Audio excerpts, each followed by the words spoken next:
ولئن صبرتم لهو خير للصابرين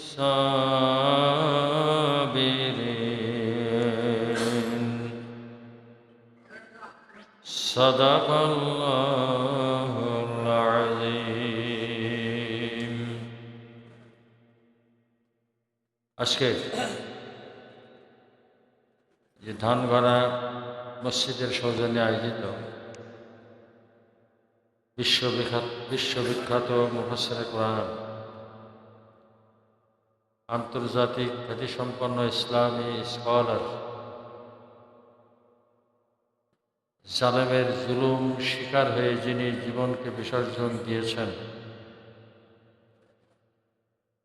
সমসাময়িক মুসলমানদের, গোটা বিশ্বের মুসলমানদের কলিজার স্পন্দন শহীদ আল্লামা দেলোয়ার হোসেন সাইদি সাহেবের রুহের মাগফিরাত এবং আজকের যে মুক্ত বাতাসের মুখ আমরা দেখতে পেলাম, মুক্ত আকাশ আমরা দেখতে পাচ্ছি,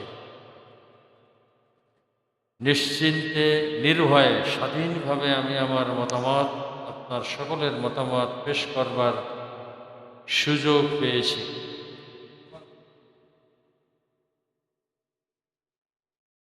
যারা এই সুযোগটি করে দেওয়ার জন্য নিজেদের জীবনকে বিসর্জন দিয়েছেন, রংপুর বিশ্ববিদ্যালয়ের ছাত্র আবু সাইদ মুগ্ধ থেকে শুরু করে শত শত জীবন, যাদের এখনো পৃথিবীতে বসবাসের জন্য ঘর নাই, সংসার ধর্ম করে নাই, সেই তরুণ ছাত্র সমাজ যাদের আত্মত্যাগের বিনিময়ে আজকের আমরা এই পরিবেশটা, আল্লাহর রহমত আল্লাহ তাদের প্রতি করেছেন, আমরা পেয়েছি, তাদের সকলের রুহের মাগফিরাতের উদ্দেশ্যে আয়োজিত আজকের এই দোয়া অনুষ্ঠান। এই দোয়া অনুষ্ঠানের সর্বস্তরের সম্মানিত উপস্থিতি, এটা আল্লাহর শুকরিয়া জানাতে হয় যে আল্লাহ তাআলা দীর্ঘ একটি অমাবস্যার রজনী আল্লামা দেলোয়ার হোসেন সাইদি সাহেবের সেই বক্তব্য যে আর কখনো সূর্যের আলো দেখতে পাবো কিনা, সেটা অসম্ভব হয়ে দাঁড়াবে, এমন একটা পরিবেশের মুখোমুখি আমরা ছিলাম। কি বলেন? আল্লাহ সেখান থেকে সেই অমাবস্যার রজনী আপাতত তো এই মুহূর্তে দূরীভূত হয়েছে। কি বলেন? তো যে আল্লাহ পাক এই সুযোগটা করে দিলেন দেশ ও জাতির জন্যে, এই যে রহমত বা নিয়ামত দিলেন, শুকরিয়া তার। সকলে বলে আলহামদুলিল্লাহ,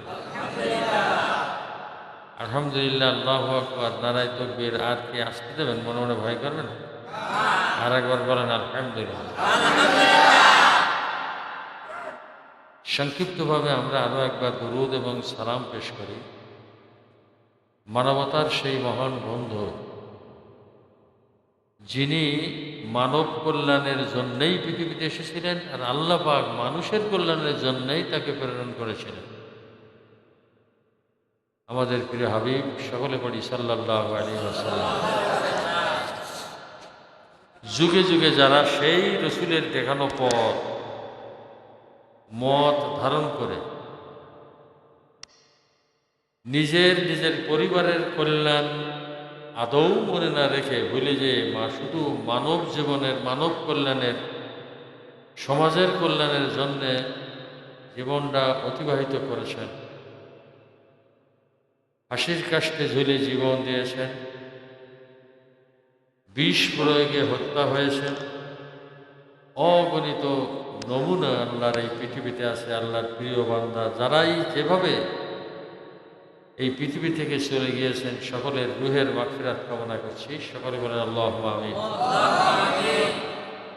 খাস করে সদ্যই যে শত শত তরুণ ছাত্র সমাজ যাদের বুকের রক্ত ঢেলে দিয়ে, জীবন দিয়ে হাজার হাজার, শত শত না, হাজার হাজার ছাত্র যারা আজকের মৃত্যুর সাথে পাঞ্জা লড়ছে, কারোর পা কেটে বাদ দেওয়া হয়েছে, কারো হাত কেটে বাদ দেওয়া হয়েছে, কারোর একটা চোখ নষ্ট হয়েছে, কারো দুটো চোখ নেই, সমস্ত শরীর এবং ওই সাররা গুলির বিকৃত চেহারা নিয়ে অনেকে চিকিৎসাধীন আছে, সেটা সংখ্যায় হাজার হাজার, এখনো নিরূপণ করা সম্ভব হয়নি। তাদের খুব দ্রুত মহান আল্লাহর কাছে আমরা সাহায্য চাই, আরোগ্য কামনা করছি। সকলে মানে আল্লাহুম্মা আমিন। সম্মানিত ভাইরা, আমিও একটু বক্তৃতা এসে শুনলাম, প্রথমে মৌলানা ফজলুর রহমান দিচ্ছিল, এরপরে আমিনুর দিচ্ছিল। আসলে বিষয়টা কি জানেন, এই দীর্ঘ সময় এই জাতি ছোট ছোট বাচ্চা থেকে শুরু করে, নারী থেকে শুরু করে, পুরুষ, বৃদ্ধ, যুবক, এই দীর্ঘ সময় যে বিষয়টি ভোগ করে পার হয়ে এ পর্যন্ত আসলো, কি বলেন, তাদের সাথে আর এসব কথা বলার দরকার আছে? ওরা যে কি করেছে, তো রংপুর করেছে তাই কিনে বলা দরকার যে ভাই এই করিল, আমি সেখানে ছিলাম, ইত্যাদি ইত্যাদি। করিনি কোন জায়গায়, কোন বাড়িতে করিনি, কোন ঘরে করিনি, কোন পাড়ায় করিনি। সুতরাং যারা হাড়ে হাড়ে ভুক্তভোগী, কি বলেন, গোটা জাতি। বাংলাদেশের টোটাল জমিনটা ছিল কারাগার। টোটাল জমিনটা ছিল কি কারাগার। তো আছে, আমরা যারা গেছি এক একবার, কেউ 2-4বার 5বার যা দেখে আসছি, ও কারাগার, কিন্তু গোটা জমিনও কারাগার। আর ওরা ওই কয়েকজন ছিল কারারক্ষী, বুঝছেন, কেউ জেলা, কেউ সুপার, কেউ জমাদার, কেউ সুবিদার, কেউ রক্ষী চৌকিদার, মানে ওরে লাঠি উগের হাতে, ওরাই যাকে গোটা জগৎ, মানে এই জমিনটাই ছিল কারাগার। আজকের আমরা সেই কারাগার মুক্ত, সুবহানাল্লাহ। যেটুকু সময় হোক, জানি না ভবিষ্যতে আপনার আমার ভূমিকার কারণে আবার আল্লাহর গজব নির্মিত হবে কেন। সুতরাং এদের পরিণতির কথা মনে করে যদি আমরা শিক্ষা গ্রহণ না করি, আমি যেই হই, আল্লাহ কাউকে ছাড় দেবে। আমি একটা কথা প্রায়ই বলছি যে আল্লাহ তাআলা সব সময় মাজলুমের পক্ষে। আল্লাহ তাআলা সবসময় কার পক্ষে? জালেম যদি হুজুর হয়, তাহাজ্জুদ গুজারি হয়, সকালবেলা উঠে কোরআন শরীফ না পড়ি বেরিয়ে নেয়, এরকম বুজুর্গও হয়, আর মাজলুম যদি বেনামাজি হয়, আল্লাহ তাআলা কার পক্ষে? ওই বেনামাজি ওর, শুধু মাজলুমের কাছে, কারণ সেও আল্লাহ। আল্লাহ যদি তাকেও ভালো না বাড়বে, তাহলে ওর খাদ্য যোগান দিচ্ছে কেন? ওরে হাওয়া বাতাস গ্রহণ করার সুযোগ দিচ্ছে কেন? এই জমিনে চলাফেরার সুযোগ দিচ্ছে কেন? এই সুতরাং কেউ মাজলুম হবে, তাই সে যেই হোক, মুসলমান নাম ধরে যদি কেউ জালেম হয়, হিন্দুর উপরে জুলুম করে, আল্লাহ তাআলা হিন্দুর পক্ষে। খুব সাবধান। সুতরাং আল্লাহ তাআলা কোনো জালেমকে এ পর্যন্ত ছাড় দেয় নাই। ছাড় যদিও দেশে ছেড়ে দেয় নাই, ছাড় দেওয়া মানে ঢল দেওয়া, কি বলেন? আল্লাহ পাক কোরআনুল কারীমে রাসূল পাক সাল্লাল্লাহু আলাইহি সাল্লামকে সান্ত্বনা দিতে যে এভাবে বলেছিলেন, ইন্নাহুম ইয়াকিদুনা কাইদা ওয়া আকিদু কাইদা ফামাহিলিল কাফিরিনা আমহিলহুম রুবাইদা। সুবহানাল্লাহ। হে রাসূল, ওদের ওই ভাড়া নেই, ওদের এই যে এত কি বলে যে সীমালঙ্ঘন, তাদের এত কিছু, তাদের অর্থ সম্পদ, তাদের বালাখানা, তাদের এ পেরাসাদ সে পেরাসাদ, এসব দেখি তুমি পেরেশানি হইও না, পেরেশানি হইও না। আমি ওদেরকে ঢিল দিছি, আমি ওদেরকে কি ঢিল দিছি, তুমিও ঢিল দাও। আর আমি কখন সিদ্ধান্ত করি সেই পর্যন্ত তুমি অপেক্ষা করো, ধৈর্য ধারণ করো। আমি পৃথিবীর কাউকে ছাড়ি নাই, কাউকে ছাড়বো না। আপনি দেখেন যে মানব সৃষ্টির প্রথম হযরত আদম আলাইহিস সালামের 2 সন্তান হাবিল আর কাবিল। কবের কথা ছিল? কাবিল হাবিলের প্রতি জুলুম করেছিল। আল্লাহ কাবিলকে ছাড় দিয়েছে? কি ছেড়ে দিয়েছে তারা? তার ইতিহাস, তার চরিত্র, তার এই নোংরামিটাকে কোরআনুল কারীমের মাধ্যমে কি বলেন, এরপরে এর আগেও এমনভাবে উন্মোচন করে দিয়েছেন, এমনভাবে তার ইতিহাস সৃষ্টি করে দিয়েছেন। কাবিল নামের একটি ঘৃণ্য সেই শুরুর মানুষ, কিয়ামত পর্যন্ত মানুষ, কুখ্যাত মানুষ হিসেবে তার এই নাম উচ্চারণ করে, এমনভাবে ইতিহাস। আপনি দেখেন হযরতে ইব্রাহিম আলাইহিস সালাম নাই, নমরুদও নাই, দুইজনের কেউ আছে, কিন্তু তাদের উভয়েরই কৃতকর্ম মানুষের মধ্যে বেঁচে আছে না নাই? হযরতে মূসা আলাইহিস সালামও পৃথিবীতে নাই, ফেরাউনও নাই, কিন্তু দুইজনের চরিত্র এবং ইতিহাস এবং তাদের যে কি বলে জীবন এই মানুষের মধ্যে বেঁচে আছে না নাই? আবু জেহেল নাই, আপনার আমার হাবিবও নাই। আল্লাহ আপনার আমার নবীও পৃথিবীর মানুষের মধ্যে বেঁচে আছে, আবু জেহেল কি তার নাম আছে না মানুষের মধ্যে? নবাব সিরাজউদ্দৌলাও পৃথিবীতে নাই, মির্জাফরও নাই। কি নবাব সিরাজউদ্দৌলা ইতিহাস নিয়ে বেঁচে আছে মানুষের মধ্যে, আর মির্জাফর বেঁচে আছে আর একটা ইতিহাস। আল্লামা দেওয়ান হোসেন সাঈদীর জীবন একটি ইতিহাস, একটি নাম। কি বলেন ঠিক না বেটি? সারা দুনিয়ার মুসলমানদের হৃদয়ে এবং আকাশে বাতাসে এটাও একটা ইতিহাস হয়ে থাকবে। এই ডাইনিরও ইতিহাস পৃথিবীতে থাকবে। কি বলেন? শুরু হয়েছে বলছিল ওগুলো নাকি যার উঠবেন সেই উঠবেন। কি বলেন? ওই দেখলেন না ওই যে দরবেশ দরবেশ এজলাসে যেই বমি করি, এজলাসে যেই কি করেছে, বমি করতে করতে উঠিছে আর বমি করেছে। মানে এত পরিমাণে ডিম খাইছে, খাওয়াইছে গন্ধতে।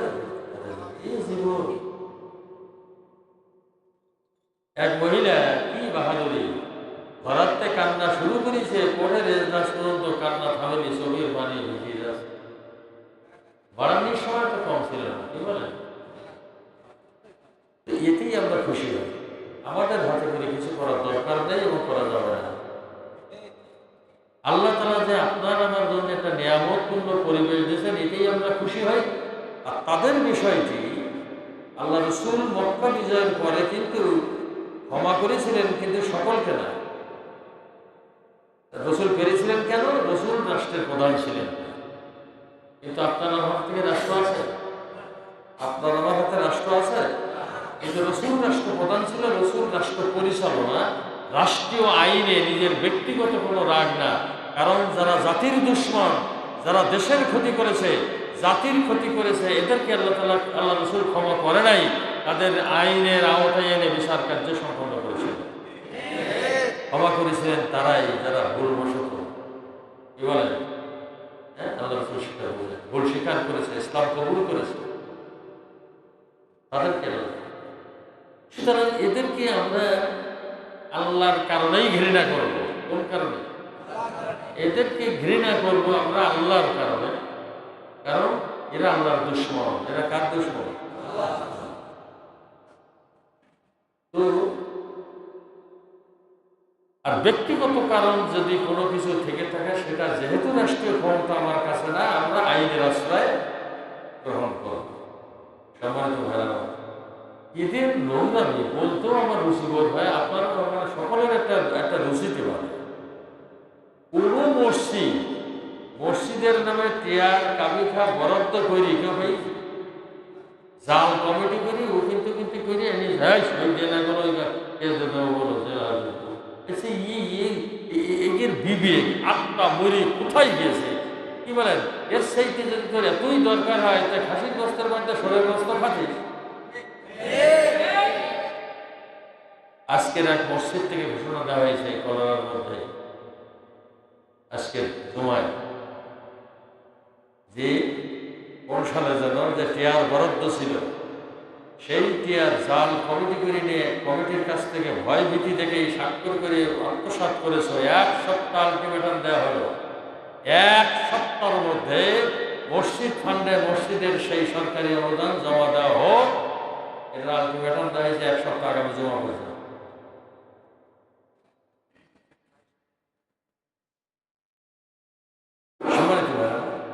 এটা কি লজ্জার কথা, কি লজ্জা! সম্মানিত ভাইরা, ভারত আমাদের চিরদিনের শত্রু। এটাই ছিল আল্লামা দেলোয়ার হোসেন সাইদি সাহেবের দোষ এবং ত্রুটি, যে এইটা আর কেউ বলুক আর না বলুক, আল্লামা দেলোয়ার হোসেন সাইদি সব সময়ে জাতিকে দৃষ্টি আকর্ষণ করে এসেছে। কি বলেন, ঠিক না? আজকের যে বন্যা হচ্ছে, ভেঙে দিয়েছে না? দেখেন, এই সংক্রান্ত একটা বক্তৃতা এখন মিডিয়ায় ভাসতেছে। সাইদি সাহেব বলেছে যে ওরা আমাদেরকে পানিতে মারবে, ওরা আমাদেরকে ভাতে মারবে, সুতরাং তাদের বিরুদ্ধে যুদ্ধ করতে হলে তোমরা রাজি আছো তো? এইভাবে উনি বলেছিল। এটা আজকের কথা। সম্মানিত ভারত এদেশের সংখ্যালঘুদের পিরিত দেখায়, তাই না?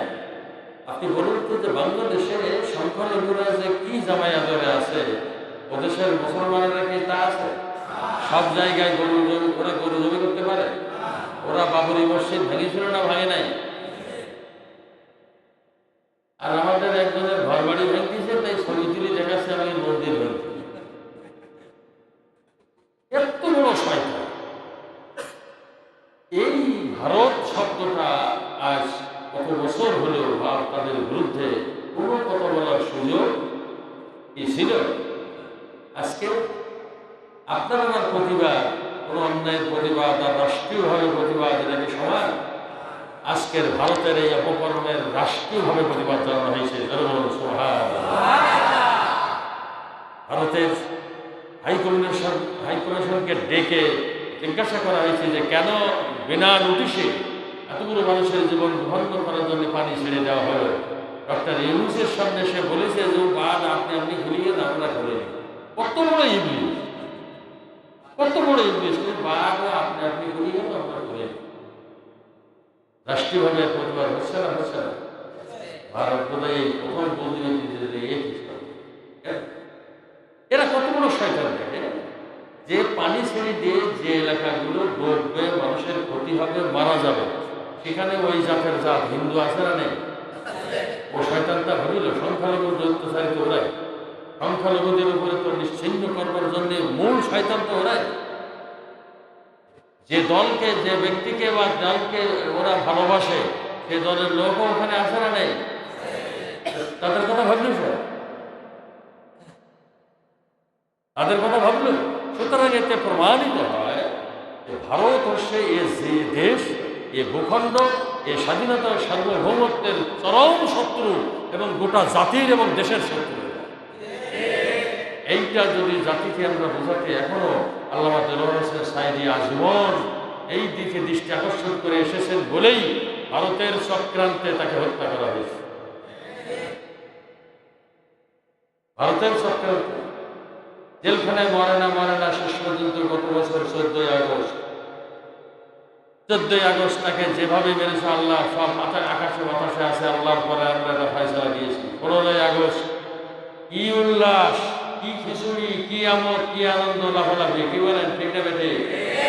এবছর 1 বছরের মাথায় 14ই আগস্ট সাইদি সাহেবের মৃত্যু দিবস হিসেবে কিভাবে পালিত হয়েছে, আর তারপরের দিন তোমার বাপের শ্রাদ্ধ কিভাবে হয়েছে, এখনো যদি লজ্জা না হয়, তাহলে আল্লাহর কাছেও তো, এখানে দুনিয়াতে তো হয়েছে, এবং আল্লাহর কাছেও কি হবে?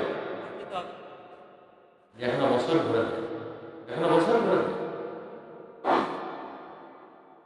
ভাইয়ের আমার, আল্লাহ রাব্বুল আলামিন কোন জালেমকে পর্যন্ত ছেড়ে দেয় নাই, কাউকে দেবে না। সেটা যদি আপনি আমিও হই, আমার আপনারও আল্লাহ ছাড় দেবে না। এই জন্য এর থেকে আমাদেরকে কি নিতে হবে? শিক্ষা।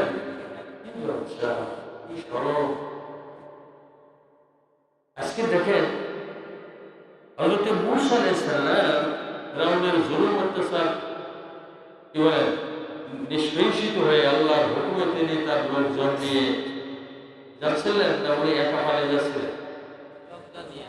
ওই কারাইয়ের মুসা আলাইহিস সালামের ভক্তবৃন্দ যেখানে যা আছে সবাইকে সাথে করে নিয়ে যাচ্ছিলেন, কি ঠিক না ঠিক?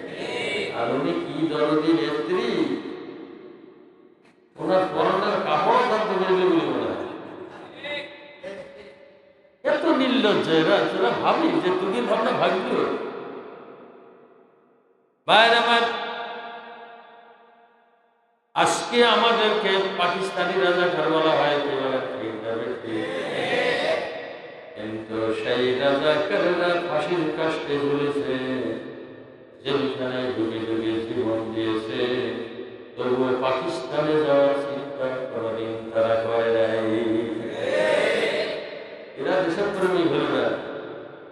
আমরা বলি তোমরা ভারতীয় রাজাকার, এবার 100% প্রমাণিত হল তুমি তো নিজেই ভারতে গেছো, আর যে যা যাচ্ছে চুরি করে যেভাবে হোক না কেন সেই ভারতে, সুতরাং এটাই স্পষ্ট যে ভারতের রাজাকার তোমরা। মাওলানা মতিউর রহমান জান থেকে শুরু করে যাদেরকে ফাঁসির কাস্টে ঝোলানো হলো, ট্রাইব্যুনাল যখন গঠিত হলো, তারপরে এনারা কি বুঝতে পারেনি? আমরা জানি ওনারা এক সুরা মজলিসে সুরার বৈঠকে কেঁদে ফেলেছিলেন, সামনে এমন একটা দিন আসতেছে তখন ইচ্ছা করলে কি বলেন মানে ইচ্ছা করলে সবাই পাকিস্তানে যাক আর যেখানে যাক সবাই আত্মগোপন করতে পারতেন, বরং মীর কাসিম আলী মিন্টু ভাই তখন ব্রিটেনে থাকে, তারপরেও দেশের এই পরিস্থিতি দেখে যে এরকম হচ্ছে উনি স্বেচ্ছায় দেশে চলে আসলেন, যারা এদেশের নাগরিক, আমি অধিকার আমার, দেশকে ভালোবাসি, দেশ ছেড়ে বাইরে কোথাও থাকবো না। এরা দেশপ্রেমী হইল না, সব ধ্বংস করে যে ভারতে আশ্রয় নেছ, তুমি ভারতীয় রাজাকার না আমি রাজাকার।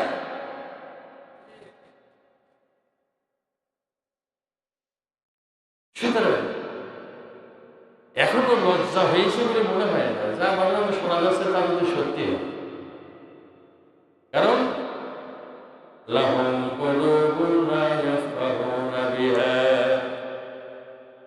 খাতামাল্লাহু আলা কুলুবিহিম। এই ধরনের চরিত্রের মানুষ এত ভুল ত্রুটি অপরাধ তারপরে যারা অনুশোচনা করে না, তাদের অন্তরকে আল্লাহ তাআলা এমন মোহর মেরে দেয় যে সবসময় ভালোটাকে খারাপ বোঝায় আর খারাপটাকে কি ভালো বোঝে। তার যদি না বুঝবে তাহলে আজকে দেখেন 16 বছর 15 বছর 7 মাস দেশ চালাবে, কত বছর? একটা না, 15 বছর 7 মাস। ইসলামী আন্দোলন এটা নিষিদ্ধ করা, জামাত ইসলামীকে নিষিদ্ধ করার সময় পেল না। দেখছি কি ভুল করে মানুষ, এই 16 বছরের সময় হলো না, অন্য সময় প্রবৃত্তি দিলে কিনা ওই যে ভালোটা বলবে না, বলবে না যাতে তাড়াতাড়ি কি হয়, যাতে তাড়াতাড়ি খায় হয়, সেই সব বুদ্ধি আল্লাহ তাআলা মাথায় কি করে। বাইরে আমার কেউ যখন পারে না, কারো দ্বারা যখন সম্ভব হয় না, আল্লাহ যতক্ষণ আকাশে বেঁধে থাকে না, যারা বলেন সুবহানাল্লাহ।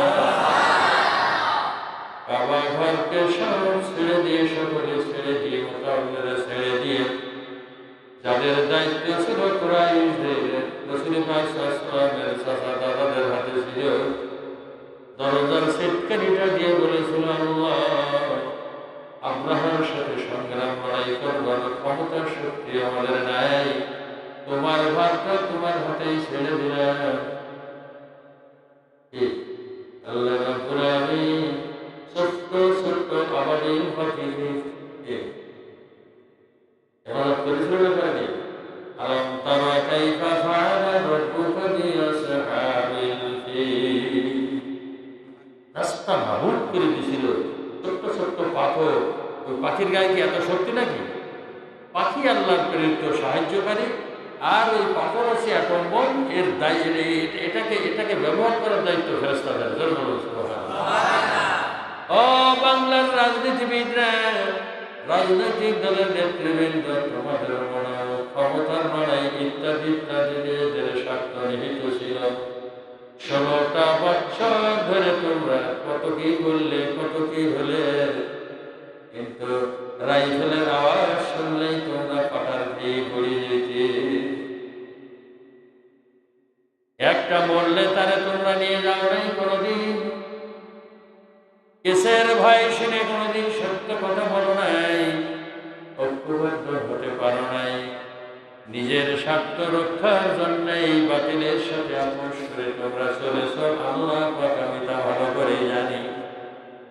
সুতরাং এই 16 বছরেই তাদের একটি পশম তোমরা সোজা করতে পারো নাই, কারণ আমি আল্লাহ তাআলা তোমাদের চেষ্টা প্রচেষ্টাকে কবুল করি নাই। কিন্তু সেই সর্বশেষ ওই আবাবিল পাখির মতো ছোট ছোট বাচ্চারা যখন নিঃস্বার্থভাবে ময়দানে চলে আসতো, 16 বছরের আন্দোলন 16 দিনও লাগে নাই, আল্লাহ তাআলা কবুল করে নিল। তোমার আমার কিন্তু দাম বাড়ানি কথাবার্তা কম বলবো, কমই বোঝা হয়ে গেল। কারণ পরিবেশটা এমন গেছে যে আপনারা দেখে আমি এড়াই চলেছি যে আমার সাথে কথা বলে আমার অসুবিধা হয় কিনা। আর আমার বুড়িতে দেখে মামানা আর কাজ হয়ে চলে গেছে, কোনো সন্দেহ নেই যে ভাইয়ের সাথে দাঁড়াই কথা বললে আমার অধিক মেম্বার দেখতে পাই কিনা। তোমার এইটি রহমত, তোমার কৃতিত্ব কিচ্ছু না। তোমাদেরকে বরং যে নিয়ামত দান করেছে এই বাচ্চাগুলোর মুখের দিকে তাকিয়ে তারই শুকরিয়া আদায় করো, অত দাম বাড়াইও না।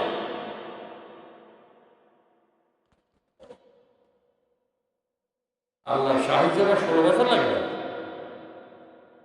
আল্লাহ সাহায্য কি দেখছেন? এই বাচ্চাদের কোনো স্বার্থ ছিল? হ্যাঁ ভাইরা, আবার মিডিয়ার সাথে যারা সংযুক্ত আছেন দেখবেন সোশ্যাল মিডিয়ায় কত বড় নিষ্ঠুর, কত বড় এরা ভাইরা দেখেন। স্বরাষ্ট্রমন্ত্রী তৎকালীন আসাদুজ্জামান কামাল এক পুলিশ অফিসার এসে তার ভিডিও দেখাচ্ছে যে স্যার আমাদের নিয়ন্ত্রণের বাইরে দেখেন, ওই দেখেন একটা গুলি করে দিলাম, মারা গেল, কিন্তু ফাঁকা হয় না, বরং সেই জায়গা আরো বেশি বেশি পূরণ হয়, সামনের দিকে এগিয়ে আসে, ছুট মারে না। সুতরাং আর সামনে অগ্রসর হওয়া ঠিক বলেন যাবে না, যারা বলেন দেখাচ্ছে যে আপনি নিজে দেখুন গুলি করে কি জানবে যে একটা মরে যাবে, তা দেখি একটা মিছিল সব ফাঁকা হয়ে যাবে। আমরা তো ফাঁকার দলের লোক, অত সহজ নয়। আমরা সেই কেন্দ্রের লোক, ফাঁকার দলের লোক এড়াই চলা। হ্যাঁ, এবার মাহফিল তাফসীর মাহফিল যদি হয় অন্তত যায় কাগজগুলো বেশি যাবে, কাগজের নাম প্রতি কাগজের নারী নারী দেবে, 2 বক্তা 42টা অতিথি আরাম করে না। 42 অতিথির নাম তুই আর তোর বউ আর তোর সবার আপনি তো এক মাহফিল হয়ে যায়। দেশের লোকের দরকার হয় শয়তান, তুইও আসিনি, তোর বউ আসিনি, তোর সবারও আসিনি, 2 টাকাও দিসনি, আবার কাগজে নাম না লিখে তোর ওয়াজ মাহফিলে বেহায়া টাকা।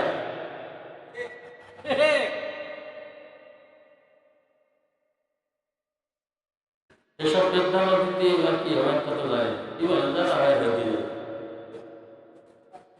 এর থেকে তো আমাদের শিক্ষা দেবে নাকি? আমাদের কি এরকম হলে হবে? ওরা আর আমরা যদি সমান হয় তাহলে ওদের গালাগাল দিয়ে লাভ কি? ওদের গালাগাল দিয়ে লাভ হয়? আল্লাহ যে শাস্তি দিচ্ছে মনে মনে ভেবে দেখেন, এতেই খুশি হয়, এটাই খুশি হয়। আপনি বলেন দিন যে তাদের নেত্রী ঘোষণা দিল নির্বাচনের সময় যে এ নৌকা সে নৌকা না, এ নৌকা হচ্ছে নূহ নবীর নৌকা, এই নৌকায় যে বা যারা চড়বে তারা কি হবে? ওই যে 2 শয়তান নৌকায় ছুড়ি ফেলে দিল, ওই বসে এতে ছুড়ি ফেলে দিল, সাইকেলে না, ইজি বাইকে না, প্লেনে না, সেই নূহ নবীর নৌকা ওর নেত্রীর ভাষায় তাকে সূত্র দিল, কি পারে ও দূর ধরা গেছে করে। এতেই খুশি হয়। আল্লাহ তোরা আর কি বলে শেখাবো যে তোর নেত্রী বলি না নূহ নবীর নৌকা ইতি তলি সব কেন পেয়ে যাবা। হ্যাঁ, এই যে আমি তোর বলছিল বোঝায় ফটোয়া দেশে কি গাড়ি কেটে যাবে না, ওরা পাগল। তোর মতো জীবন 100-1000 বার ফাঁসি দিলেও তা কি বল কি হবে, তাও বলবে আল্লাহ যে আর একবার দে, তোর মতো জীবন বাঁচাই রাখা ফরজ, কেন বলি? রক্ত শোষা কোথায়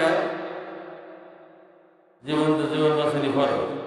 সে হলো খিদের জ্বালা যদি মরে কেউ কি যার উপায় নেই, একটুখানি হারাম খাদ্য পাওয়া গেছে, জীবন বাঁচানির মতন খাওয়া ফরজ, একটা নি পরাটে যাচ্ছে তো শয়তান বেশি, ও জীবন বাঁচানি ফরজ না ওর কতল করা ফরজ? কোনটা?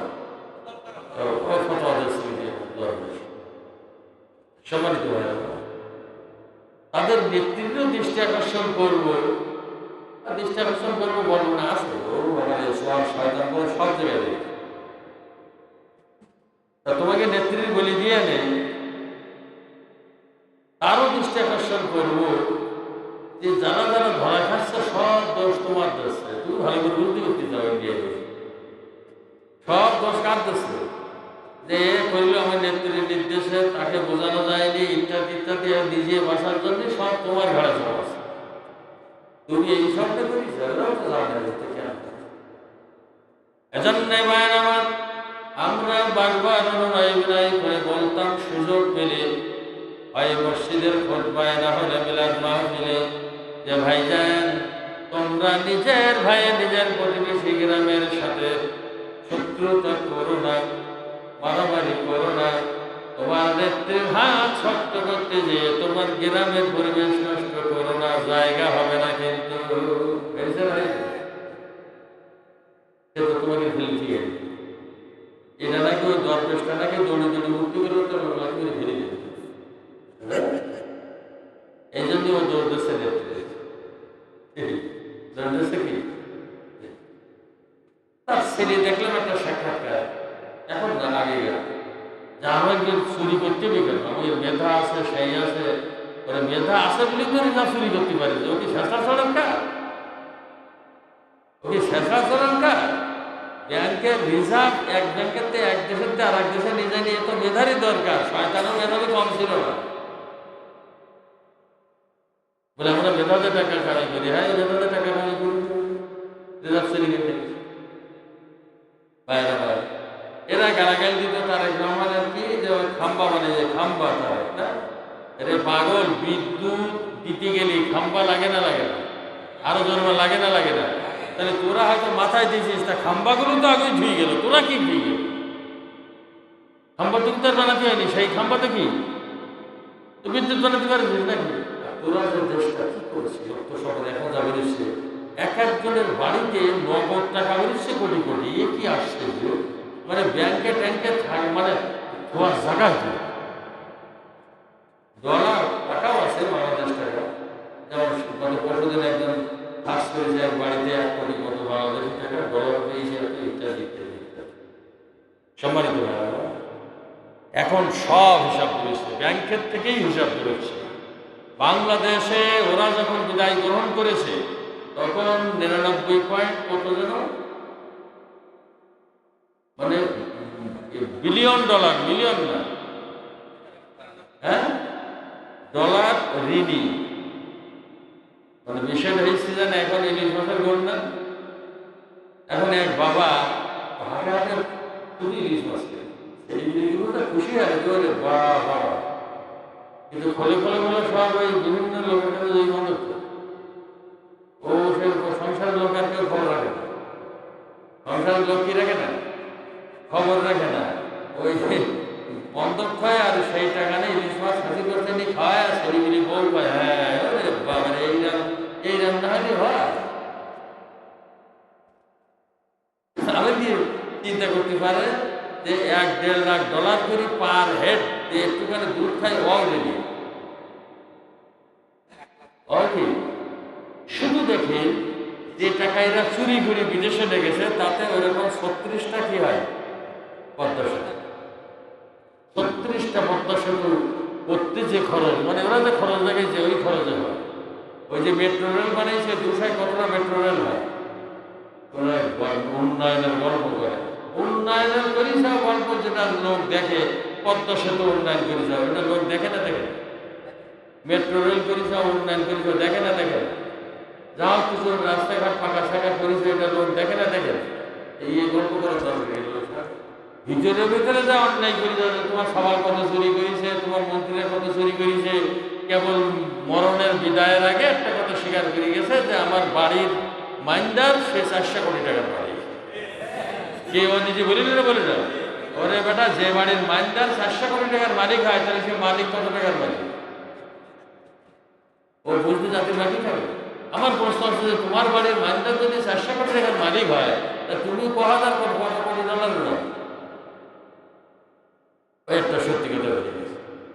আর তখন মাথা খারাপ, ওবায়দুল কাদের মতন এবার চাকু খায়, ওই রাফেল খান তারপরে ধরা খেয়ে গেছে, ইন্দুটা খাওয়া হয়নি, ওই ইন্দুরটা এরা তো পাশাপাশি রেখেছে, ওরা তো সব পূর্বতেই দেয়। চীন যখন ভাটাই ব্যাগ করে দিলে চীন সমরে গেল না, একেবারে ঝুঁকি মারি বানাই দিল, মন মাথা খারাপ। ও সেই সময় সাংবাদিক সম্মেলন কি করি, যেসব আমার তোমার কথাবার্তা বললো রাজাকার সেলিগুলি সব রাজাকার, তারপরে 400 কোটি টাকা আমার ইত্যাদি ইত্যাদি অনেক কথা বলি ফেললো।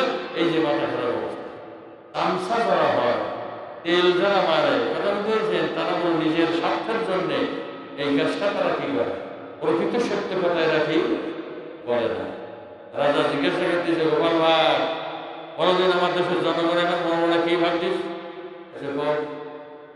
দেশের জনগণ মনে মনে কি ভাবতেছে এটা গোপাল ভাইকে দিয়েছে। সব জনগণ এই যে দেখতেছেন না, সব আপনার কল্যাণ, আপনার গুরুকীর্তন, আপনার মঙ্গল হোক, তাই এরা চাষ।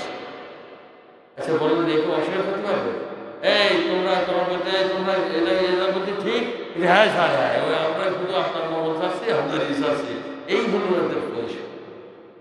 সম্মানিত কিন্তু আল্লামা দেওয়ান হোসেন সাইদি সাহেবের দৃষ্টি আকর্ষণীগুলো যদি শেখ হাসিনা গ্রহণ করত, তাহলে আজকের এই পরিণতি হয়। ভাইয়ের আমার, আল্লামা দেওয়ান হোসেন সাইদি কতগুলি দৃষ্টি আকর্ষণ তিনি করেছিলেন, যার বিনিময় সে কি দিল? হত্যা করল। তিনি বলেছিলেন, মাননীয় প্রধানমন্ত্রী, আপনার বাবা কিন্তু আকাশচুম্বী জনপ্রিয় নেতা ছিল।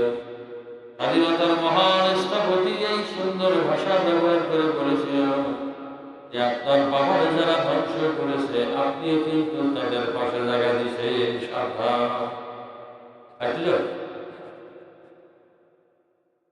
এই হাসানুল হাকিম মুজিব হত্যার পিছনে তাদের কাজ ছিল, তার হাত ছিল, তাকে একেবারে কাছে মেনে নিল। কি এটা খাটে না, খাটে না? আল্লামা দেওয়ান হোসেন সাইদি তার বক্তব্যে বলেছিলেন, এত বাড়াবাড়ি করবেন না, এত বাড়াবাড়ি করা ঠিক না। 12 কোটি মানুষ 12 কোটি গাছের গোড়া ধরে ধরা দেবে, নাড়া দেবে, ওই বাবুবাড়ি দিল্লি নেই পড়বা। 12 কোটি মানুষ 12 কোটি গাছ ধরে নাড়া দেবে, তাহলে কত আগের কথা, এখন তো 18 কোটি 17 কোটি কি, হ্যাঁ, তাহলে কত বছর আগে?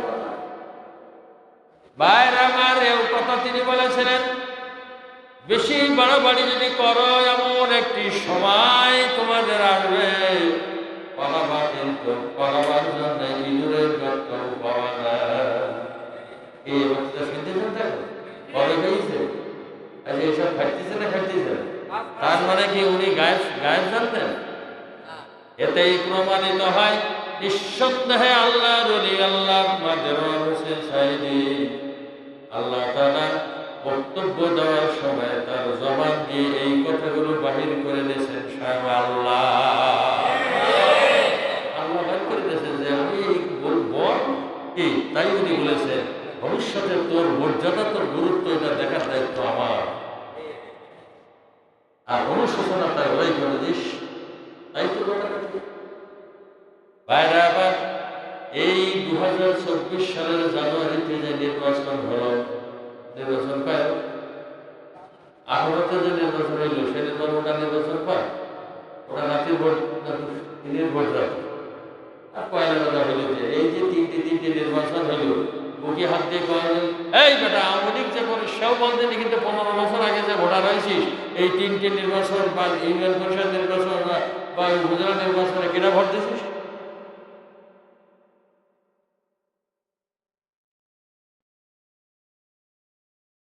আফসোস হওয়ার জায়গা এই আফসোস হওয়ার জায়গা যে নিজের মতামতটা আমি পেশ করতে পারবো।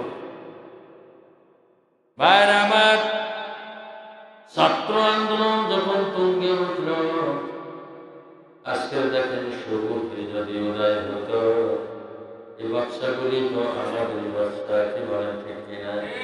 এবং তাদের দাবিগুলো 100% যৌক্তিক দাবি। তাদের দাবিগুলো 100% যৌক্তিক দাবি। তারা কিন্তু কোটা বাতিল চাইনি, বলেছিল কোটাটা কি করতে হবে, সংশোধন করতে। আমার ভাইরা, একজন মুক্তিযোদ্ধা আমরা শ্রদ্ধা করি, যে জাতির শ্রেষ্ঠ সন্তান, তিনি মুক্তিযুদ্ধ করেছেন। হয়তো জীবনটা এভাবে বিসর্জন তিনি দিয়েছেন, নিজের জীবন গড়তে পারে নাই, কি লেখাপড়া শেখার সুযোগ পায় নাই, সংসার করতে পারে নাই। তার একটা সম্মান দিতে, যে তার একটা কোটা হওয়া উচিত। বড্ড হলে নাই জেগে যাক, আমি বেশি দূরে এগোতে পারি নাই, তাহলে আমার সন্তানটার উপায় কি হবে? তাহলে সন্তানের একটা কোটা হওয়া উচিত। কি এইবার মহাদে উনির পরে যারা হবে তাকে দিতে। এখন একজন মুক্তিযোদ্ধা, তার যদি 4টি ছেলে মেয়েই থাকে, তাহলে ও 4টি ছেলে মেয়েই তো পেয়েছে সুযোগ নাকি? এইবার ওরা যদি আর 4টি করে বাচ্চা দেয় পড়া, তাহলে এক মুক্তিযোদ্ধা যুদ্ধ করে ঠিক যেতে এখন তিন বারে দিয়ে 16টায়, তাহলে আর এই দেশের লোকের থাকে থইল, হ্যাঁ এই দেশের লোকের থাকে থইল। আর এই স্বার্থের জন্যে তুমি তোমার নাতিপতি, কি বলেন, তারপরে এই স্বার্থের জন্য তুমি মুক্তিযুদ্ধ করেছিলে, দেশ মুক্ত করার জন্য নয়, এ জাতির মুক্ত করার জন্য নয়, এ জাতির কল্যাণের জন্য নয়। এটা প্রমাণ করে না, করে না? বাইরে আমার হযরত ওমর ফারুক রাদিয়াল্লাহু তাআলার জামানায়, ওই খেলাফতের সময় এক যুদ্ধের ময়দানে খালিদ বিন ওলীদের নেতৃত্বে, খালিদ বিন ওলীদ সেনাবাহিনীর নেতৃত্ব দিচ্ছেন সেনাপতি।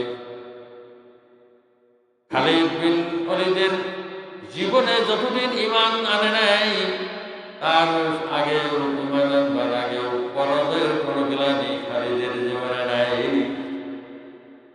খালিদ বিন ওলীদ এমন কৌশলী এবং বীর যে পরাজয়ের কোনো গ্লানি কাফের থাকতেও নেই, আর মুসলমান হয়ে তো নেই। রোম সম্রাট দেখলো যে খালিদ বিন ওলীদের নেতৃত্বে যেহেতু কি আসতেছে, মুসলমানরা যুদ্ধ করবে, মুসলমানদের ধরে রাখাকে, তাদের যে মনোবল, যে তাদের এটাকে দমাতে গেলে আমার নিজেই যুদ্ধের ময়দানে যেতে হবে। রোম সম্রাট নিজেই যুদ্ধের ময়দানে আসবে।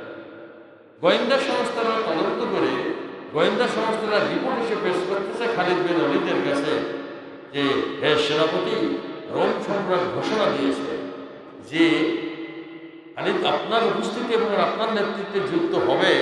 রোম সেনাবাহিনী দুর্বল হয়ে পড়েছে, তারা অপারগতা পেশ করছে কেউ কেউ, যে যুদ্ধ বিরতি বা একটা সমঝোতায় আসা যায়। এদেরকে চাঙ্গা করবার জন্যে রোম সম্রাট ঘোষণা দিয়েছে 20,000 স্বর্ণ মুদ্রা দেওয়া হবে, যে খালিদ বিন ওলীদের মাথা কাটতে হবে। যুদ্ধে জয় করা যায় হোক, খালিদ বিন ওলীদের মাথা যে কাটতে পারবে তার 20,000 স্বর্ণ মুদ্রা দেওয়া হবে। আর আমার একমাত্র কন্যা সুন্দরী মেয়ে, তার সাথে বিবাহ দিয়ে জামাই বানাইয়ে রোম তার নামে লিখে দেওয়া হবে। এদের ওয়াদা তো ঠিক থাকে না, কি বলেন? 10 টাকা চাল দেবে, ওদের কটা দেবে, ওই না, ওদের ওয়াদা ওই মানে পাম দেয়, লাগাই দিয়ে যে অন্তত কি চাঙ্গা করা যায়। বাইরে আমার সাথে সাথে খালিদ বিন ওলীদ পরামর্শ সভা ডাকলেন। রোম সম্রাট তার সেনাবাহিনীকে চাঙ্গা রাখার জন্য এরকম একটি ঘোষণা দিয়েছে। একটি যুবক দাঁড়িয়ে পরামর্শ দিচ্ছে, খালিদ বিন ওলীদ, আমার প্রস্তাব হচ্ছে, আমার পরামর্শ হচ্ছে, আপনিও ঘোষণা দেন যে রোম সম্রাটের মাথা থেকে মুসলিম সৈনিক কাটতে পারবে তাকে 40,000 স্বর্ণ মুদ্রা পুরস্কৃত করা হবে। এর টাকার বড়াই দেখায়। এখন অর্ধ পৃথিবীর শাসক আমাদের খলিফা, মুসলমানরা আগের মতো অত আর নেই, সুতরাং এটা তুরুপ মারা হয়। তাসের ভাষায় কি বলে, বলতেছে 20,000, আপনি দেন যে কি 40,000 স্বর্ণ মুদ্রা। এতে করে মুসলমানরা চাঙ্গা হবে না, কিন্তু ওরা এই রিপোর্ট তো ওদের কাছে চলে যাবে। তোমার মনে বলেছি এত টাকার মাইলে ঠিক আছে, এটাই জন্য মুসলমানরা এমনি মারে সাঙ্গা আর রোম সম্রাটের কন্যা যেহেতু যুদ্ধের ময়দানে তার বাবার সাথে সাথে থাকবে, তাকে যেন কেউ হত্যা না করে, তাকে গ্রেফতার করে তার সে যদি ঈমান আনে ওই সৈনিক ওই যুবকের সাথে তার বিবাহ দেওয়া হবে। সবাই মতো যুদ্ধ শুরু হয়ে গেল। যুদ্ধ চলতে চলতে হঠাৎ করে প্রকাশ হয়ে গেল এবং প্রচার হয়ে গেল সত্য ঘটনা, সেটা হচ্ছে রোম সম্রাট আর নাই।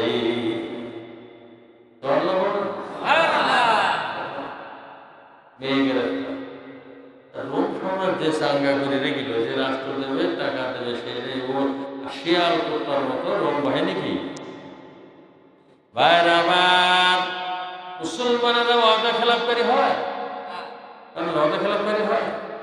যুদ্ধ শেষে নিরিবিলি সময়ে সব ডাক দিয়ে বলল, কোন সে সৈনিক যুবক রোম সম্রাটের মাথা কেটেছে, তাকে হত্যা করেছ, 40,000 স্বর্ণ মুদ্রা তারে পুরস্কৃত করা হবে। এটা সেনাপতির পক্ষ থেকে ওয়াদা।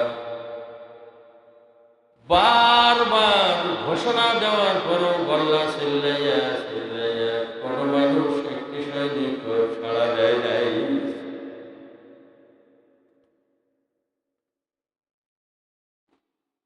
ওই মেয়েটি সম্রাটের কন্যা তখন বলতেছে, ও খালিদ বিন ওলীদ, আমি আমার বাবার যুদ্ধের ময়দানে বাবার সাথে ছায়ার বোতলে গেছিলাম, আমি বলে দিতে পারবো তুমি যদি অনুমতি দাও যে আমার বাবারে কে হত্যা করেছে, আমি এই ভিতরেই সে আছে। হ্যাঁ, কেউ স্বীকার করতেছে না। এদিকে ওয়াদা করা, এই স্বর্ণ মুদ্রা দেওয়া হবে, কেউ নিচ্ছে না। কি বিষয়টা? ভাইরা আমার, মেয়েটি সেরে করে বলল যে এই লোকগুলোর মধ্যে সবচাইতে মাথাটা নিচু করে দেখেন, ওই মাস পিছনে দেখে এক যুবক মাথা নিচু করে বসা আছে, ওই আমার বাবার হত্যাকারী।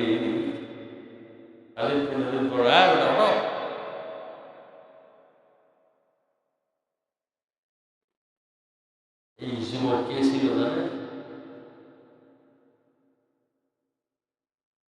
এই যুবক ছিল ওই পরামর্শ, সবাই যে পরামর্শ দিছিল, যে যুবক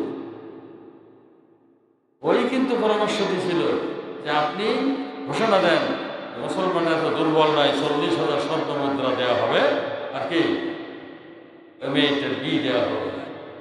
হলো সেই যুবক, এবং এই যুবকের নাম হলো তারিক বিন জিয়াদ, যার নেতৃত্বে স্পেন বিজয় হয়েছিল। জোরে বলেন সুবহানাল্লাহ। দাঁড়িয়ে মাথা নিচু করে খালিদ বিন ওলীদ প্রশ্ন করে, যুবক, তুমি না প্রস্তাব দিলে, আর প্রস্তাবটা গৃহীত হলো, ঘোষণা হলো, আর তুমি রোম সম্রাটকে হত্যা করেছ, এই পুরস্কার গ্রহণ করবা না। বারবার ঘোষণা দেওয়া হচ্ছে, তুমি মাথা নিচু করে বসে আছো, সাড়া দিত নাই কেন? তারিক বিন জিয়াদ চোখের পানি ছেড়ে দিয়ে বলেছিলেন, খালিদ বিন ওলীদ, আমি আল্লাহর কসম দিয়ে বলি, যদি আমার হাত দিয়ে এই কাজ ওই ময়দানে হবে, তাহলে কখনো আমি এই প্রস্তাব দিতাম না। আমি লজ্জায় মরে যাই। আমার মাথাটি নিচু এই কারণে যে রব্বুল আলামিন ভালো করেই জানে যে মুসলমানেরা কোন উদ্দেশ্যে, কোন নিয়তে যুদ্ধ করে, জীবন দেয়, রক্ত দেয়। আজকের যদি আমি এই পুরস্কার গ্রহণ করি, কিয়ামত পর্যন্ত মুসলমানদের ইতিহাসে কুখ্যাত ইতিহাস রচিত হবে যে মুসলমানেরা টাকার লোভে, পুরস্কারের লোভে, সুন্দরী মেয়ে বিবাহের লোভে যুদ্ধ করে। তার প্রমাণ তারিক বিন জিয়াদ। আমি এই শরমে, এই লজ্জায় কিয়ামতের দিন আল্লাহর দরবারে মুখ দেখাবো কি করে? তাই আমি মাথা নিচু করে বসে আছি। আমি এই পুরস্কার ঘোষিত বলে, তাহলে এই পুরস্কার এর মালিক আমি? বলে, হ্যাঁ, এই 40,000 স্বর্ণ মুদ্রার মালিক এখন তুমি। বলে, আমি যখন মালিক, আমি ঘোষণা করলাম দেখি রাষ্ট্র ঘোষে অর্থাৎ বাইতুল মালে আমি এটা দান করে দিলাম। এখন নেইবে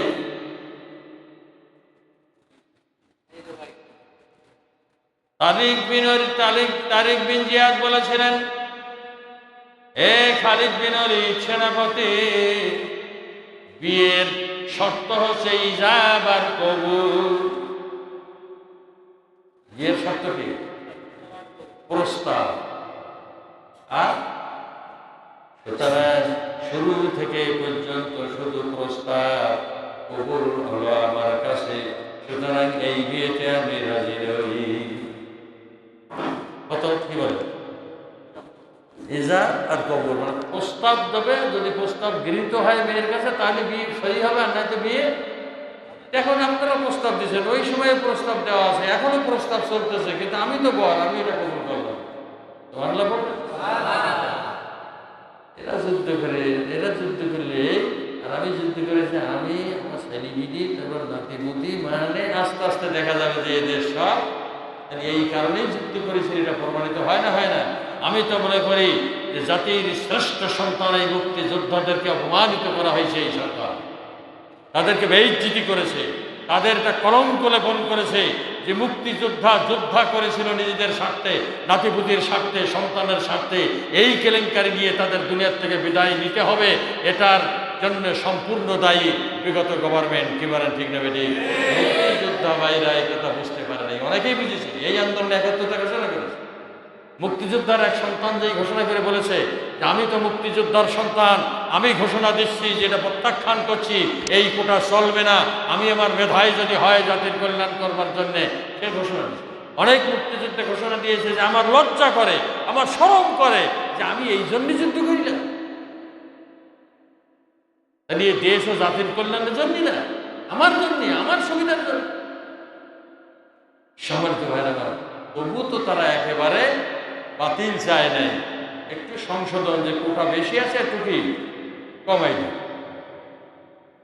আচ্ছা, এই বাদশাগুলি যদি প্রধানমন্ত্রী, হ্যাঁ, ওই যে শেষে বলল রাগে রাগে যায় ওনাদের জন্য ওদের আমার সাথে যদি আলাপ করতে যায়, গণভবনের দরজা খোলা, ওরা আইলো, তা তুমি পারাইনি কেন?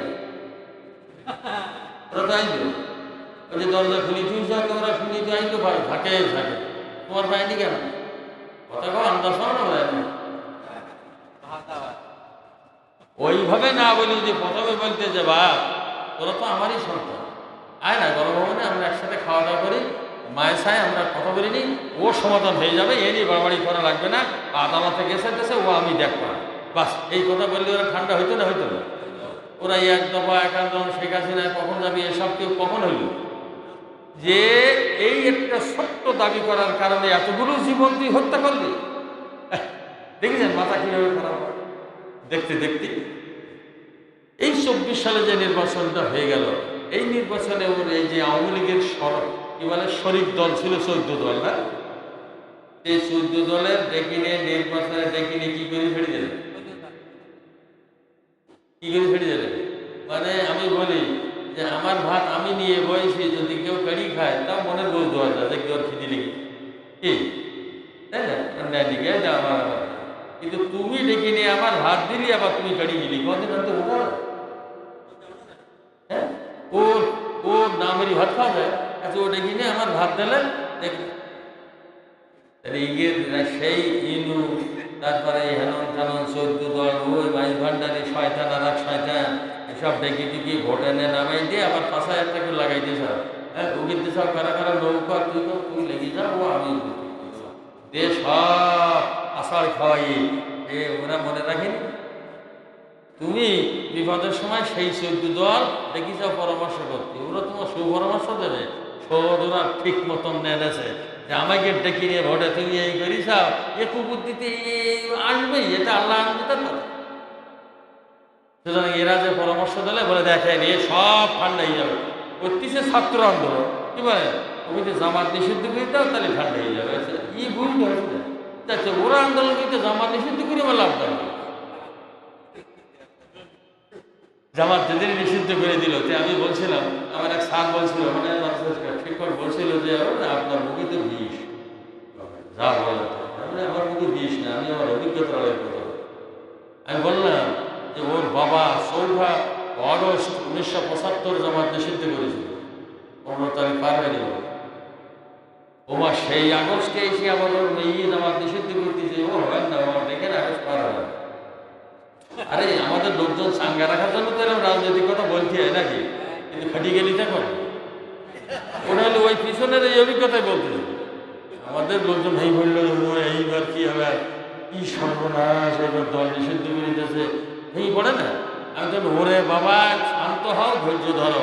আমার জন্য মন বলতেছে ওর বাপ ওই আগস্ট মাসে জামাত নিষিদ্ধ করিল, 4 তারিখে, আর 15 তারিখ হলো কি পার হয়নি। ও পাগলি, ওর বাবা ওই মেয়ে আছে, ও ঘুরি ফিরি 16 বছর পরে এসে আবার জামাত নিষিদ্ধ করলো, তাও কি জুলাইতে সিদ্ধান্ত নিলে বলো। কিন্তু সে ভেস্টেশন করতে করতে 1 আগস্ট, মানে সে আগস্টে এসে নিষিদ্ধ। তাই বললাম যে যখন আগস্টে নিষিদ্ধ করি, যে এই আগস্ট যখন ওর বাপেরও ছাড়েনি, ওরও ছাড়বে না। আমার ইমানলি ভাই, আরে কত খুশি হতো, তার দরকার নেই, আটটা বলতে দেখতেছি না। উনি আমার বলতো ওরে শহর বলতো, কিরকম কথা বলতো, বলে ওর বাপ গেল গোষ্ঠী শুদ্ধ, আর এই যাবে দল শুদ্ধ। তাই ঠিক আছে, তার মানে কি এরা সব আল্লাহ, আমরা কি সব আল্লাহ বলি? আরে না, এটা একটা কি বলে, কিন্তু এটাই মানে অভিজ্ঞতার আলোকে দূরদৃষ্টি সম্পন্ন ব্যক্তিরা, এবং উনি বলতে পারে ধৈর্য ধর, ওর বাপ গেল গোষ্ঠী শুদ্ধ, এ যাবে দল শুদ্ধ।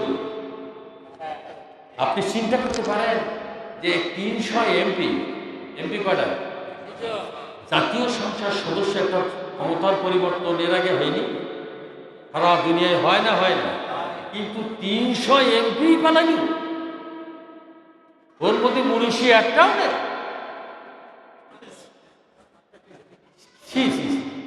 উর্গের চেয়ারম্যান সারা দেশে যত উপজেলা চেয়ারম্যান একটাও আছে, মানুষের মধ্যে একটাও নেই। উর্গের চেয়ারম্যান যারা, হ্যাঁ, একটা খোঁজ আছে। উর্গের বলে দিচ্ছে যে আমরা যা করেছি, কি বলে, মনে বলে দিচ্ছে যে আমি গেছি। আর এইরকম বিপ্লব আপনি চিন্তা করতে পারেন। পুলিশ হলো জনগণের নিরাপত্তার জন্য নাকি? জোরে কথা বলেন না কেন?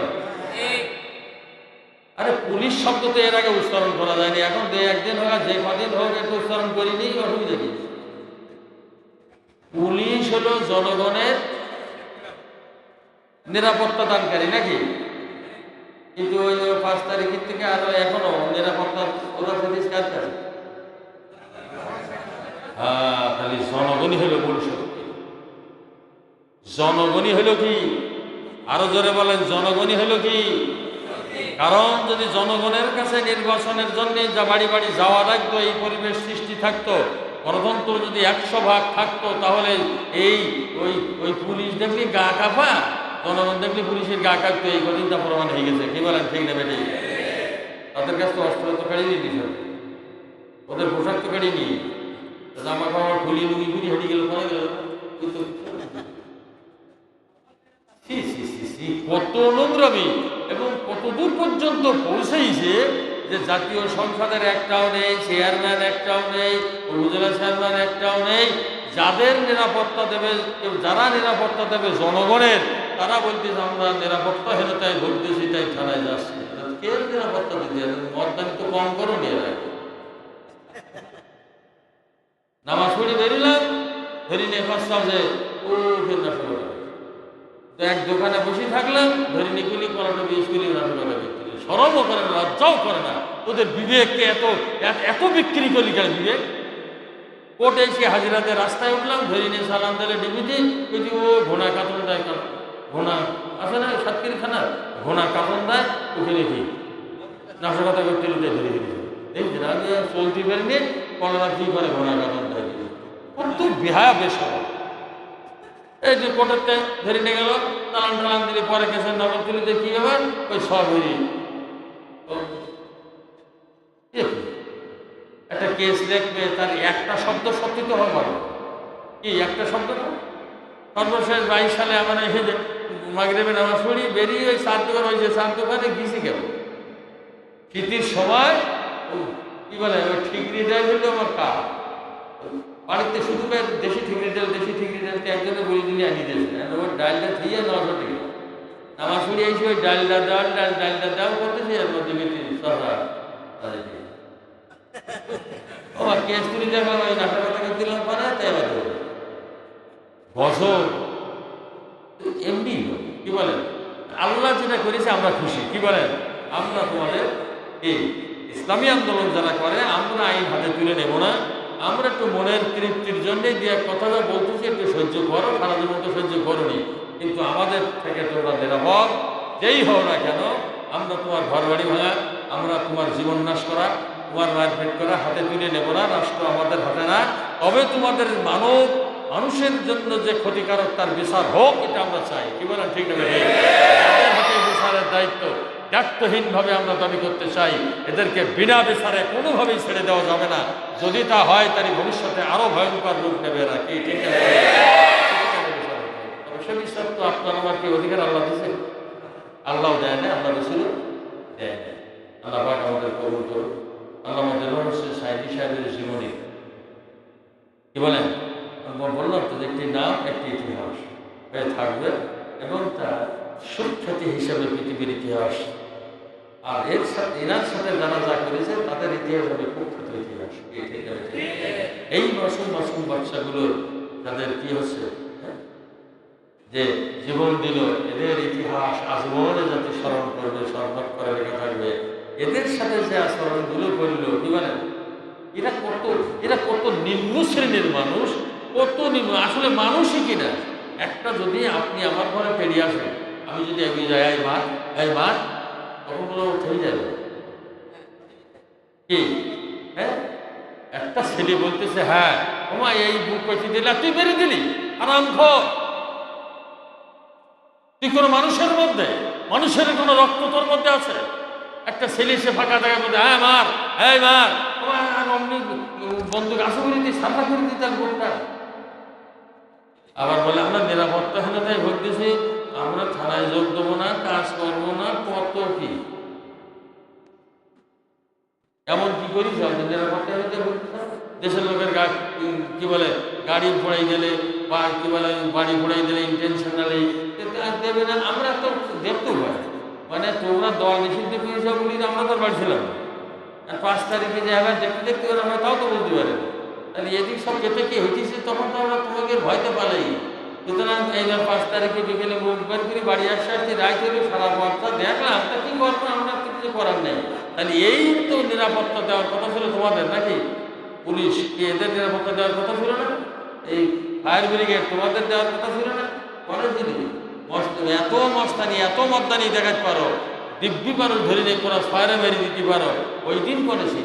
এখন জনগণের দেশ চাও, জনগণ এই জানো না ইন্টেনশনালি জনগণ কিভাবে নিষ্পেষিত নির্যাতিত হয়েছে।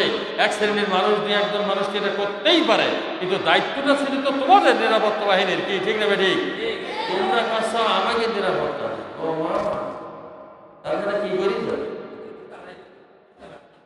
সুতরাং এতেই আমরা খুশি, কি বলেন? আর তাদের বিচারটার দায়িত্ব আমরা কার পরে দেই? আল্লাহর পরে। আর যারা দেশ পরিচালনা করবে, যাদেরকে আল্লাহ কবুল করেছেন, এটা নিরপেক্ষ, ন্যায়নিষ্ঠ এবং সত্যের উপরে। এই যে ব্যারিস্টার তাজুল ইসলাম বলতেছিলেন যে শেখ হাসিনার বিরুদ্ধে যে ট্রাইব্যুনালে কেস হয়েছে, একটি শব্দ তার 1000 বার ফাঁসি দিতে হলেও একটি শব্দ মিথ্যে কথা বলা লাগবে না। যেভাবে 100 ভাগ মিথ্যে কথা বলে জামাত নেতৃবৃন্দ আল্লামা দেলোয়ার হোসেন সাঈদীকে হত্যা করা হয়েছে, 100 ভাগ মিথ্যা কথা ব্যবহার করে, কিন্তু শেখ হাসিনাকে যদি 1000 বারও ফাঁসি দেওয়া হয় তবুও একটি মিথ্যা কথাও বলা লাগবে না। সত্য কথা বলেই তাদের তৈরি করা আইনে বারবার ফাঁসি দেওয়া যাবে। আমরা সেই বিচার চাই। আমরা কি কোনো মিথ্যার আশ্রয় হবে না, কোনো মিথ্যার আশ্রয় হবে না, মিথ্যা কেস হবে না। যা সত্য, সত্যের উপরে ভিত্তি করে আমরা বিচার চাই। আল্লাহ আমাদের কবুল করুক। আল্লামা দেলোয়ার হোসেন সাঈদী সহ যারাই আত্মাহুতি দিয়েছে এই জমিনের জন্য, মানুষের জন্য, এই কচিকাঁচা বাচ্চাগুলো, আল্লাহ সকলকে আল্লাহ তাআলা মাফ করুক। আজকের এই আয়োজন, এই অনুষ্ঠানের যারা করেছেন তাদেরকে আল্লাহ তাআলা কবুল করুক এবং আমাদের সকলের জীবনের গুনাহ থেকে আল্লাহ তাআলা মাফ করে দিক। সকলে বলুন আমিন। মাহফিল শেষে সম্ভবত আপনাদের জন্য আপ্যায়নের ব্যবস্থা আছে, আপনারা এটা গ্রহণ করবেন, তারপরে যাবেন। আল্লাহুম্মা আমিন। রব্বানা যালামনা আনফুসানা ওয়া ইন লাম তাগফির লানা ওয়া তারহামনা লানাকুনান্না মিনাল খাসিরিন। রব্বানা আতিনা ফিদ দুনিয়া হাসানাতাও ওয়া ফিল আখিরাতি হাসানাতাও ওয়া কিনা আযাবান নার ওয়া কিনা আযাবান নার ওয়া কিনা আযাবান নার। আল্লাহুম্মা ইন্না নাসআলুকা আল জান্নাতা ওয়া নাউযু বিকা মিনান নার। আল্লাহুম্মা আযিনা মিনান নার। রব্বুল আলামিন, আমরা দুনিয়ার গুনাহগার, তোমার পাক দরবারে হাত পেতেছি, মেহেরবানি করে আমাদের সকলের হাতকে তুমি কবুল ও মঞ্জুর করে নাও। রব্বুল আলামিন, আমাদের সকলের জীবনের গুনাহকে তুমি মাফ করে দাও। আজকের এই অনুষ্ঠানকে তুমি কবুল করে নাও। এর ওসিলায় যাদের রূহের মাগফিরাতের উদ্দেশ্যে আজকের আয়োজন, আল্লামা দেওয়ান হোসেন সাঈদী সহ যারা আত্মাহুতি দিয়েছে, শাহাদাত বরণ করেছেন, এরপরে সর্বশেষ আমাদের এই কলিজার টুকরা সন্তানেরা শত শত জীবন দিয়ে সৃষ্টি করেছেন। রব্বুল আলামিন, তাদের জীবনের সকলের গুনাহকে মাফ করে দাও এবং তোমার নবীর ভাষায় শাহাদাতের যে সংজ্ঞা দেওয়া হয়েছে, রব্বুল আলামিন, এদের সকলকে তুমি শাহাদাতের কবুল করে নাও। শাহাদাতের মর্যাদায় আখিরাতে আল্লাহ তাআলা তাদের দিতে করো আল্লাহ রব্বুল আলামিন। আর কোনো অপশক্তি যেন আমাদের এই প্রিয় মাতৃভূমি জন্মভূমিতে মাথা চড়া না দিতে পারে, তোমার কাছে সাহায্য চাই। যারা এই দেশ ও জাতির কল্যাণ কামনা করে, কারা করে আর কারা করে না, আমরা মুখে যাই বলি না কেন, মনের খবর আল্লাহ তাআলা তুমি রাখো। মেহেরবানি করে এই দেশের কর্ণধার তুমি তাদেরকে তৈরি করে দাও, যারা সত্যিকার অর্থে দেশ এবং জাতির কল্যাণে কাজ করে, যারা সত্যিকার অর্থে এই দেশের স্বাধীনতা সার্বভৌমত্ব রক্ষার জন্য জীবন দেওয়ার জন্য প্রস্তুত। রব্বুল আলামিন, রব্বুল আলামিন, দেশবাসীকে যারা প্রকৃত বুকে ভালোবাসে, দেশপ্রেমী প্রকৃত যাদের মধ্যে আছে, বিদেশিদের হাতে যারা দেশ এবং জাতিকে বিকিয়ে না দিতে চায়, হে আল্লাহ, মেহেরবানি করে তাদের হাতে এই দেশ পরিচালনার দায়িত্ব তুমি দাও আল্লাহ। বর্তমানে বাবু, এই দুঃসময়ে, এই দুর্দিনে যে সমস্ত ভাই এবং বোনদের হাতে রাষ্ট্রীয় ক্ষমতা এসেছে, রব্বুল আলামিন, তাদেরকে তুমি কবুল করে নাও। রব্বুল আলামিন, তাদের অন্তরকে তোমার বানিয়ে দাও। জনগণ এবং দেশের জন্য জীবন কুরবান করে দেওয়া এবং ন্যায়নিষ্ঠভাবে ইয়া আল্লাহ তাআলা তাদের দায়িত্ব পালন করবার মানসিকতা তুমি তাদের মধ্যে দান করো। রব্বুল আলামিন, আজকের যে পরিবেশটা আমরা ভোগ করছি, মেহেরবানি করে স্থায়ী এবং টেকসই করবার জন্য তাদের ভূমিকা রাখার আল্লাহ তৌফিক তুমি দাও। ইয়া আল্লাহ, বর্তমানে এই পরিষদকে আল্লাহ তাআলা তোমার দ্বীনের জন্য তাদের কবুল করে দাও আল্লাহ। আমরা তোমার কাছে ওয়াদা করছি, তোমার কসম খেয়ে ওয়াদা করছি বাবু, তারা যদি তোমার দ্বীনের খাদেম হিসেবে জমিনকে প্রতিষ্ঠিত করতে চায়, আমরা জীবন দিয়ে, রক্ত দিয়ে, অর্থ দিয়ে যে যা পারি সার্বিক সহযোগী আমরা তাদের হব। তাদের সহযোগিতা আমরা সবাই মিলে করবো আল্লাহ।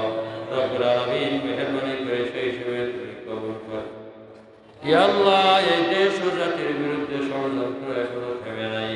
দেশীয় আন্তর্জাতিক সব ষড়যন্ত্রকে তুমি নস্যাৎ করে দাও। তুমি নিজেই বলেছো, মাকারু মাকারাল্লাহু আল্লাহু খায়রুল মাকিরিন। রব্বুল আলামিন, এই দোয়া অনুষ্ঠানের আয়োজন যারা করেছে, রব্বুল আলামিন, যারা সহযোগিতা দিয়েছে, যারা উপস্থিতি দিয়েছে, সকলকে আল্লাহ তাআলা তুমি কবুল করে নাও। সুবহানা রাব্বিকা রাব্বিল ইজ্জাতি আম্মা ইয়াসিফুন, সালামুন আলাল মুরসালিন, আলহামদুলিল্লাহি রাব্বিল আলামিন। বিরহমাতিকা ইয়া